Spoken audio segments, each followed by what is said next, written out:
Justin Herbert, Patrick Mahomes, let's do it. Huge game to start week 2.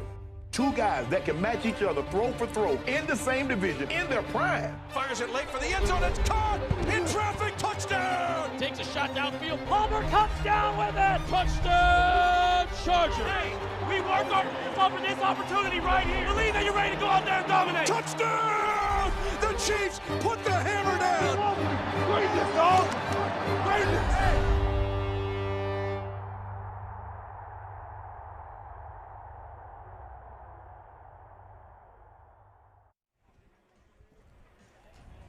The Chiefs opened the season by making a statement last Sunday, convincingly defeating the Arizona Cardinals behind a complete team effort.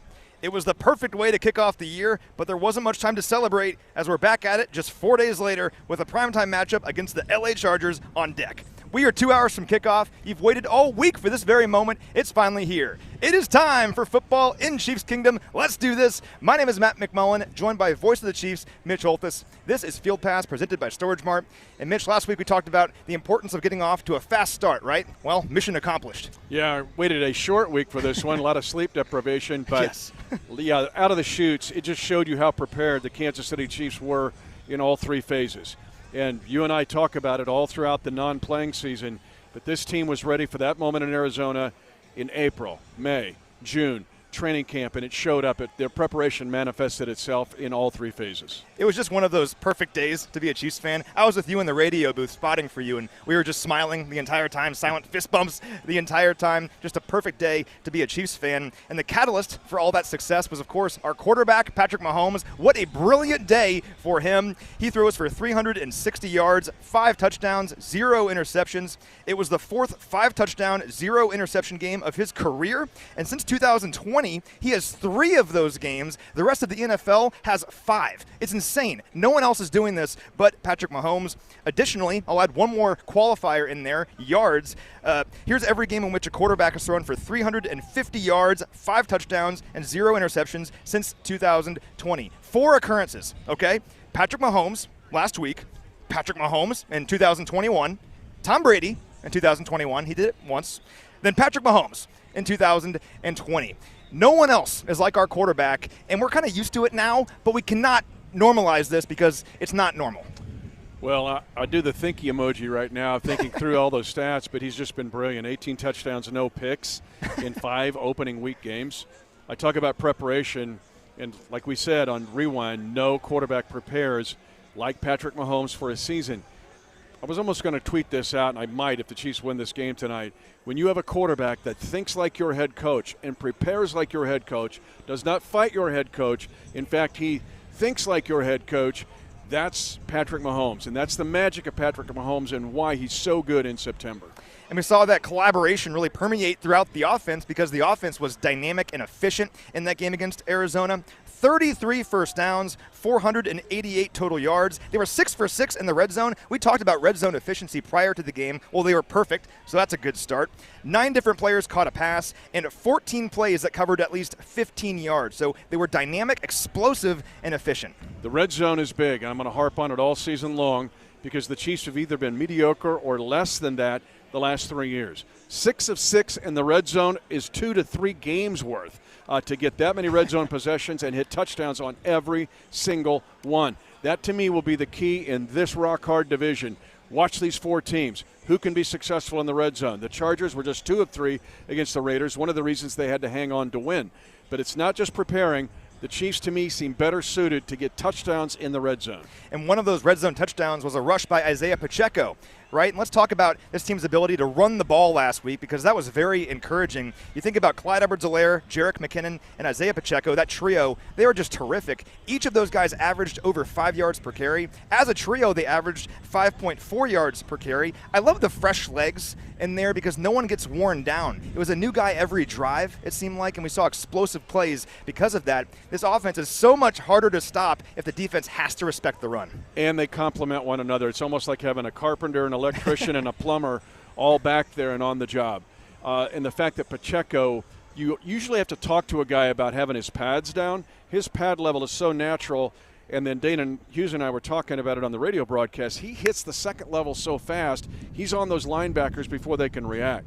In the case of Jerick McKinnon and Clyde Edwards-Helaire, they bring their own little piece of flair to the offense. But keep in mind, we talk about the great start. It all started with a run. It was a counter by Clyde Edwards-Helaire on the first snap from scrimmage that went for 12 yards, and that lit the fuse for a great day. Pacheco's touchdown, I want to ask you about that because the play was great. But how awesome was it that Patrick Mahomes went over and grabbed the football and made sure Pacheco had it? Because Isaiah was excited. He threw the ball away. He wasn't even thinking about saving it. But Mahomes ran and got it because he knew Isaiah would want it. How great is that? I'm going to start a deal called the Pacheco Plunge. Okay? Everybody can show me, diving into pillows or, be safe. But I'm going to start that on social. But the fact that, yes, it tells you everything about Patrick Mahomes and how he thinks about his teammates. I've said this before. It would be easy to be jealous of Patrick Mahomes, but his teammates love him because he loves his teammates, and that's just another example. Now, Patrick Mahomes is a star quarterback. We all know that, but the Chargers have a star quarterback as well in Justin Herbert. And for more on the challenge of stopping Herbert here in this game, I caught up with Pro Football Hall of Famer Tony Gonzalez earlier this week. All right, I'm joined now by one of the greatest players in NFL history. It's Tony Gonzalez. And Tony, I want to ask you about Justin Herbert and this Chargers offense. Obviously, a heck of a player, 17 300-yard games since 2020. That's most in the NFL. Great test for this young Chiefs defense tonight. How can the Chiefs slow down Herbert in this game? Well, you got to get him off a spot, okay? And that's what they say about all these great quarterbacks. But the dangerous thing about Justin Herbert, too, it's like you can get him off a spot, but he can make plays with his legs. He's an athletic guy. But I think Frank Clark, Chris Jones, those guys are going to, Karlaftis, the rookie, they're going to have to put some pressure on him. You got to get in his face. Otherwise, he'll just shred you apart. I do like what I saw out of Nick Bolton, Justin Reed, those guys in that linebacker secondary. I think they can go out there and have some success. But I think you have to contain them. You're not going to stop them. It's like those great players. I always felt when I came out in the field, it's like, you're not going to stop me, but maybe you can contain me. And that's how I think you got to have that plan for Justin Herbert. Yeah, you mentioned pressure. George Karlaftis, Mike Dana, and Chris Jones all had 6 individual pressures against Kyler Murray last week. So hopefully can get that pressure on Justin Herbert, get his feet moving, and try to disrupt what he wants to do. My other question for you, just lighthearted, you're back here in Kansas City. How's it feel to be back here? And you're part of the Amazon Prime Thursday Night Football broadcast. What's it mean to you to be back here? Well, it's great. I look around when I walk in. I'm like, oh, my God, I'm home. And that's what you said to me. You said, welcome home when I first saw you outside. The memories that come back, all the 12 years that I spent in this stadium, the fans was the best part about it. And I say that because we didn't win that much. But the way they've established tradition now, Andy Reid he's coming here and he's changed the culture. Obviously, you have Patrick Mahomes, a generational talent, a guy who has changed the quarterback position as far as I'm concerned. As long as you got those two guys working together, this franchise and what they're going to do going in the future. They've already set the tone. I mean, the AFC Championships 4 in a row, 2 Super Bowls.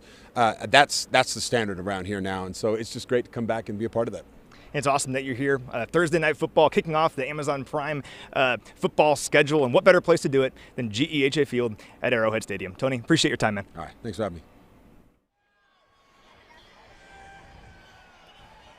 All right, great stuff there from Tony G. From one Chiefs legend to another, we're joined by Dwayne Bowe, one of the greatest receivers in Chiefs history. Dwayne, what's going on? It's a pleasure to be here. The energy is crazy. I'm glad to be back. Yeah, well, we're excited to have you here. I want to ask you about being back because you had so many great moments and memories here in this stadium. What's it mean to you to be embraced by this crowd here today?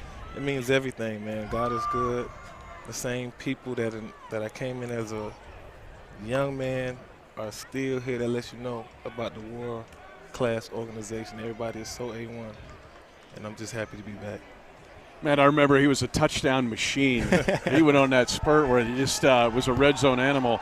But I want to ask you, you were also part of the transition when Coach Reid came. What was the biggest thing that Andy Reid brought to you and to this franchise? Character. Off-rip character. You win with character. The way you treat people 10 years ago is how they treat you. You know, when the years go by, and when I come back and just seeing all the people I touched when they was babies, and to see them now and just to get the memories that they telling me how I was as a person, that shows a lot by the organization and the coach for sure. We talk a lot about what Andy Reid demands of his wide receivers. You saw that firsthand. How much is on the plate of these wide receivers? Everything. Everything. It starts off with the wide receiver core, the energy, you know, the chemistry, and the nastiness. You know, when that horn goes off and those guys line up, you're gonna see from world class into animals. Those guys are going to be at it. And that's one thing Andy told us, leave it all on the field, show your character. And that's what I did, and that's what they're going to do tonight. Now, looking at this matchup tonight, you have any predictions, any expectations for the Chiefs here tonight? I hate doing expectations, but today is different. The energy's where it needs to be. And I think, the Chargers are young, energized, good team, but you got to give it to Mahomes and Andy Reid and those guys. These guys been here before. It's big lights is nothing to Andy and the guys, and I think they're going to come out fine on all cylinders. Yeah, just can't wait. We've been waiting all day for this. Right, It's I'm almost ready. here. Yes. Last question for you. We'll let you go. But you're banging the drum here tonight. Yes, sir. What's that going to be like, and how excited are you to really go up there and see this crowd and to really embrace them back? It's going to be beautiful. I watched a couple of drum on YouTube to see how it's done, so I won't be off beat. Watching tape, I like Yeah, it. watching tape on them. Still a player of the game. And just the energy and excitement, and when you're beating that drum and letting the world see this is going to be on Prime tonight. It's exclusive. We got a lot of great guests here tonight. I don't want to spoil it, but today is history, and it feels good to be back. Yeah, well, welcome back, man. We'll let you go, but thank you so much for joining us, and have fun tonight. Yes, sir. Appreciate it. So good to see you, brother. See you. Appreciate you. Yes, sir. Wow. Take that, Dwayne. I think that's one of my favorite parts of doing this job is we get to meet guys like that. Well, and for you called so many touchdowns. I watched him on TV. It's awesome. He went on a spurt in 2010 where he was just getting 2 to 3 touchdowns a week. I mean, 15 total, right? Yeah, he was crushing it. And he did most of those 15 in about a month and a half. But just what Andy Reid requires of his wide receivers, meaning you will learn every spot. Nothing against Mike Williams. I love Mike Williams. Well, I don't love Mike Williams tonight, but I respect him. But Mike Williams is an ex-receiver. That means he's on the line of scrimmage. He's got these routes. If you play for Andy Reid, you're Dwayne Bowe or you're McCole Hardman or Sky Moore, you better know the slot, the X, the Z, everything. So I always say you have to learn 3 languages with Andy Reid. He puts that demand on his receivers, but we've seen it pay off. Now let's change gears here a bit and talk about this Chargers defense, because they were impressive last week against the Raiders. They had 3 interceptions and 6 sacks in that game. What stands out to you about this Chargers defense? Well, the fact that they were just so impactful against the Raiders. This is a good Charger defense. They made it better in the offseason. They spent a lot of money. We'll see if J.C. Jackson plays tonight or not, but they gave him $40 million guaranteed, $82 million over a 5-year contract for a corner, okay? Now, they already have Derwin James. Kenneth Murray can run at linebacker.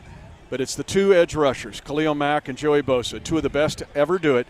Last week, keep in mind, Patrick Mahomes was blitzed more by the Cardinals than any time in Patrick's career, 54%. That ain't going to happen tonight. No. The Chargers only blitzed the Raiders 16% of the time and yet got pressures. Let me look at this. 53% of the time with 4 or less rushers. That's because of Bosa and Mack, and that's a big task for the Chiefs tonight. Now, these 2 teams know each other very well, obviously, as division opponents, but so many new faces on this Chiefs offense. If you were Coach Reid, how would you attack this Chargers defense tonight? Well, deal them all the cards here.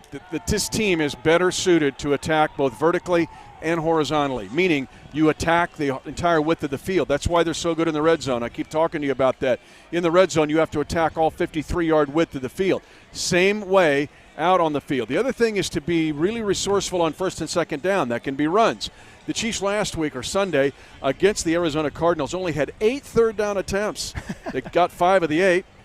But that was by far the fewest in the National Football League. That meant they were really resourceful on first and second down. So it's that and neutralize these pass rushers. But Andy Reid taught me years ago how to neutralize pass rushers. Now, I talked about Justin Herbert. I'm getting this now. J.C. Jackson is expected to play here tonight. So we'll have inactives here momentarily, but J.C. Jackson is going to play here tonight. That's big for this Chargers defense. It is, and he's a great – you can argue he's probably been the best corner over the past 4 years with New England. That's why he got all that money I just talked about. But he's got some help. Bryce Callahan they picked up coming over from the Bears before, and then the Broncos, and Asante Samuel Jr. So they have pass rushers and they have cover guys. That means you're going to see 4 or less rushers. Think about the Cincinnati second half of the AFC Championship game against guys who can cover. So how do you handle it? Precision, precision, precision, precise routes, and being tough with the football. And so it's but this Chiefs team is better suited to face that than they were a year ago. And Jackson had ankle surgery in late August. August 23rd. Only started practicing this week, so we'll see if he's on a pitch count here tonight. But kind of surprised to see he's playing, but we'll see how effective he can be. Now, I talked to Tony G about Justin Herbert. I wanted to ask you about him as well because he's been great in his career. We all know that. He has 17 300-yard games since 2020. That's the most in the NFL. He also has 14 games with 3 or more touchdowns in that span. That's tied with Patrick Mahomes for the most in the AFC. What makes Herbert so special in your estimation? Well, you get a little bit of Patrick, but you've also got size with him. He's got the ability to make decisions quickly. His release point, he can change it, but it's high at the highest point, meaning he can he's a little bit of a young Ben Roethlisberger to me, who's a better athlete than Ben Roethlisberger. But the comp here is Roethlisberger in 05 and 06. Incredibly accurate as well. Now, so what doesn't add up? He's 16 and 17 as a starter. He's only one of 4 quarterbacks in the history of the league who has had 30-plus touchdown passes in his first 2 years and not make the playoffs. So this is a big game for Herbert tonight, meaning it's the starting pitcher in baseball that can get through 7 innings, but can he get through 9? And so excellent player, terrific quarterback, but the Chiefs this is a much different defense than Herbert faced last year. And he won't have one of his favorite targets in Keenan Allen. Just a huge loss for this Chargers offense. He is out with a hamstring injury. We knew about that yesterday. I feel like Keenan Allen has been a continual pain in the Chiefs' side for like 50 years now. He always has big games against the Chiefs. He has at least 6 catches in 6 of his last 7 games against us. How does not having him impact this Chargers offense? Let me give you Matt stats. I'm going to give you numbers. This is what you love. In the 2 years that Justin Herbert has been the starting quarterback for the Chargers, he has targeted 300 times Keenan Allen, 300 in 2 years, with 206 completions. For all of Herbert's attempts, 23.8% of his targets and 23.7% of his completions have been Keenan Allen. So if the Chiefs were given the challenge of how are you going to live without Tyreek Hill, they had 4 to 5 months to work on that. For Justin Herbert, he has had 4 to 5 hours basically to work on that because some other guys have got to step up. But 1/4 of Justin Herbert's life in 2 years as a starting quarterback has been Keenan Allen. Now, he does have some other weapons, guys like Mike Williams. That's probably the biggest one. 9 touchdowns last year for Mike Williams. Joshua Palmer is kind of a sneaky name to know in here. Last year, Allen missed Week 14, and Palmer stepped into that role. He had 5 catches for 66 yards and a touchdown, so we've seen him do this before. Then DeAndre Carter is another name to know. He had 3 grabs for 64 yards and a touchdown last week after Allen went out. And Austin Eckler, we know what Austin Eckler can do as a tailback, as a runner, and as a receiver. They have some other weapons here besides Allen, even though he's out. You know, Mike Williams to me seems more of a thorn even than Keenan Allen. Just Keenan Allen's been around forever, as you alluded to. But Mike Williams last year had 7 catches, 122 yards in that ambush here a year ago. And so Williams mentioned he's an ex-receiver. He will attack just on high points, meaning you're just going to go down there and Herbert will loft it up. Remember the 50-yard catch he had from Phillip Rivers in Mexico City in 2019? Sure. Those become problematic. His 2-point walk-off right over here, right over my left shoulder in 2018. He's a problem for the Chiefs tonight, Mike Williams. Now, if you look at their rushing attack, that's an interesting area. No one's really talking about here, but they really struggled to run the ball last week against Las Vegas. They ran 65 total plays, all right? 25 of those were standard designed runs to the running back. They averaged 2.5 yards per play on those runs. 20 of those 25 runs did not gain more than 4 yards. So they really struggled to run the ball. If you're looking at the box score of that game, you're like, man, Justin Herbert had 8 incompletions total, 3 touchdown passes, no turnovers. They had 6 sacks and 3 takeaways and only won by 6. Why? It's because they couldn't run the ball and couldn't put the game away late. I went back and looked at some of those. They were 3rd and short, too. They couldn't run it to pick it up on 3rd and short. In fact, get this. The Chargers on Sunday were last in the National Football League in Week 1. They had 4 3-and-outs in 11 possessions. Go back to what another part of my thesis this year is not only red zone for the offense, but 3-and-outs for the defense. Can they get them? The Chiefs have been 27th, last, 30th in getting guys off the field. Last week against the Cardinals, they had 3 3-and-outs and 11 enemy drives. If they can get 3 3-and-outs from the Chargers tonight, the Chiefs will win.